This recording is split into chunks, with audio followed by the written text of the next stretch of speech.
And you see where Yemen is, interestingly enough. Now, you can imagine all the oil that has to pass through this area to get through, which is what makes that particular place so important, right? 4.8 million barrels of oil passing through this narrow passageway just about every day.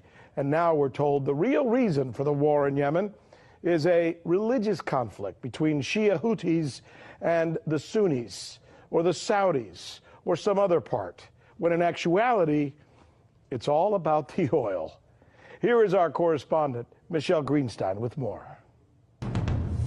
Now, unsurprisingly, one of Washington's strategic objectives is to maintain control over any major seaway, and Bab el-Mandeb is designated by the U.S. Department of Energy as a major oil transit choke point. But here's where it gets interesting. There's also the issue of the untapped oil of Yemen itself. According to the U.S. Energy Information Administration, Yemen has proven oil reserves of about 3 billion barrels. A U.S. geological survey from 2002 assesses that when undiscovered potential is added to known reserves, the total petroleum resource endowment for Yemen rises to 9.8 billion barrels of oil equivalent. But the petroleum that Yemen sits on has yet to be fully explored.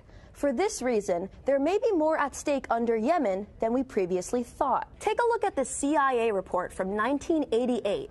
Although it's filled with redactions and was only declassified in part, it suggests that South Yemen alone, which was its own country at the time, has an oil potential of 5 billion barrels. Not only does the CIA write that South Yemen's potential recoverable oil resources could be considerably larger than its estimate, they also write that deposits of oil and gas probably exist in the newly created neutral zone along the disputed border between North Yemen and South Yemen. According to economic expert Hassan Ali al-Saneri, the scientific research and assessments conducted by the international drilling companies show that Yemen's oil reserves are more than the combined reserves of all the Persian Gulf states.